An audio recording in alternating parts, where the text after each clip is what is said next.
Well, it's been almost a week now, my friends, and thank God, because if we taped the show the day it happened, I wouldn't be able to contain my rage or my language. I want you to look at a picture, because this picture is what the end of American freedom looks like.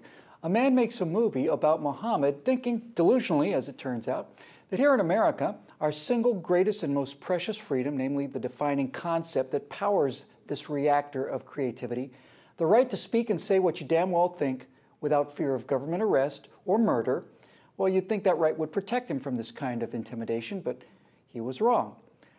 This is not the America of our founding fathers or their ideals or their courage or their principles. This is thugocracy America. This is re-election America. This is Chicago machine America. This is Obama's America. So joining me now to help me retain what thin thread of sanity I have remaining after 4 years of Obama's America are Steve Green and Scott Ott. Scott, this film has been on YouTube for a month or two. So despite what the administration says, officials in Yemen and elsewhere say that these were well-prepared, coordinated attacks on U.S. embassies launched on the anniversary of 9/11. Therefore, the death of a U.S. ambassador, U.S. Marines, and embassy personnel is somehow the fault of a little man making a bad movie and not the result of the weakness, pandering, wishful thinking, and delusion of the Obama-Clinton foreign policy. Do I have that right? Well, you know, the president of Libya himself said that this was a coordinated, organized attack that was planned for the anniversary of the worst terrorist attacks on U.S. soil. And he hinted that it was by foreigners who had come into the country since the Obama administration helped to overthrow the Gaddafi regime. So the Obama administration, of course, has it in their best interest now to make sure that nobody thinks the fact that we went in there and broke some glass has caused or spawned or made possible this problem. They've got to blame something.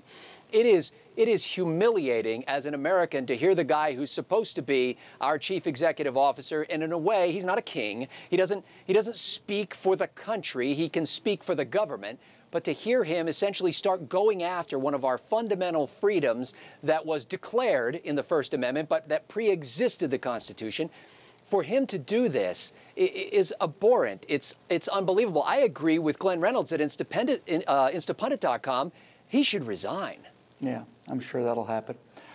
Steve, you know, we're told that this filmmaker, whose name I'm not going to mention since he's being hunted down like a dog, has some priors and some parole violations, which is why they sent dozens of police officers at midnight to bring him in for voluntary questioning, and the fact that his so-called cause of this Middle East riots has embarrassed and discredited Barack Obama, Hillary Clinton, the State Department, and the Defense Department, and I can't say this loudly enough, Obama's re-election chances, well, that has nothing to do with it, right? It's just standard operating procedure, 20 cops at midnight and no parole officer in sight, right? That's how you always deal with parole violations? Yeah, and I'm the popeless I am. No, look, what this speaks to is the power of the First Amendment.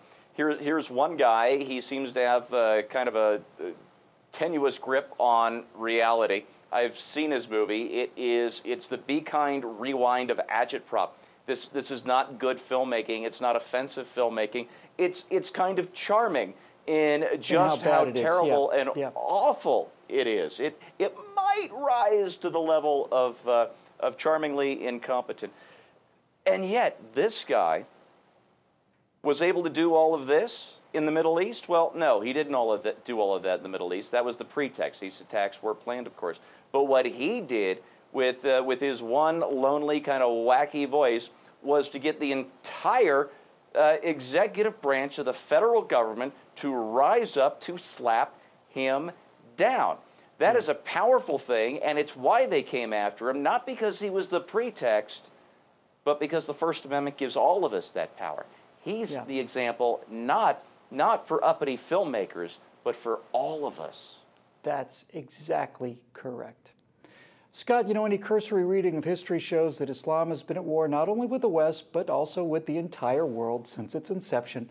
So please explain to me, if you can now, how the President of the United States can lean on Google to pull down a video and detain a man for speaking his mind in order to pacify a region that we were promised was pacified by the ascension of the one true God in January of 2009. Oh, absolutely. I mean, he went over to Cairo and gave that beautiful speech talking about all the common values that we share with the people in the Muslim world and apologizing, in a sense, for the arrogance of the United States of America.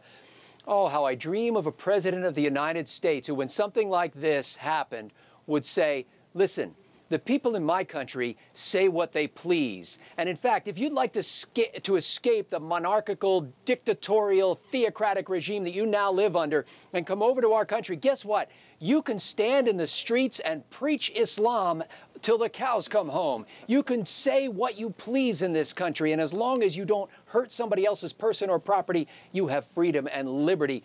Come to us, all you who are weary and burdened by this kind of tyranny. Yeah, but to have that kind of result, you'd have to have a president who was on our side, wouldn't you? Wouldn't that be one of the operating principles that you'd need in order to have a speech like that?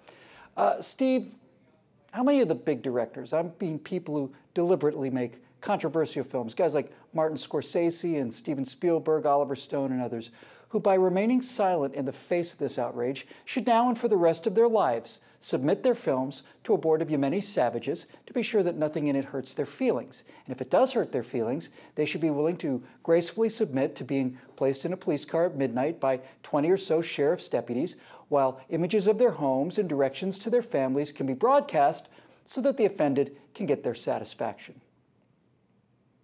You know, it's a real shame here. You're talking about some of my favorite filmmakers other than Oliver Stone. The only thing I think he did that I ever really liked was Talk Radio, which is a brilliant movie. But look, most of the time, these big Hollywood directors, they don't have to submit their movies for approval to anybody because they're already pre-approved. They come out of this liberal progressive groupthink system.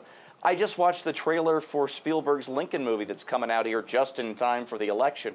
That you could practically have Christopher Walken off stage shouting "More portent," just awful, politically correct garbage, and they're talking about Lincoln, the man who won the Civil War, preserved the Union, and freed the slaves. Bill, they've already submitted. They're not standing up for anything, not one damn thing. Yeah, that's right, Steve. And it makes you wonder, by the way, just parenthetically, if all the people on MSNBC were saying this guy needs to be arrested for making this movie, what if it was Steven Spielberg, and what if it was a $300 million movie on the life of Mohammed? Would they then be saying that Steven Spielberg needs to be arrested for what he's done? I think they probably wouldn't. But I'd actually like to have a quick word directly to Barry Soetoro, who swore an oath to defend the Constitution of the United States of America. In that document, Barry, you'll find an addendum called the Bill of Rights, and on that Bill of Rights, you'll find right at the top the foundational idea of this country, the document and the people that you swore to defend.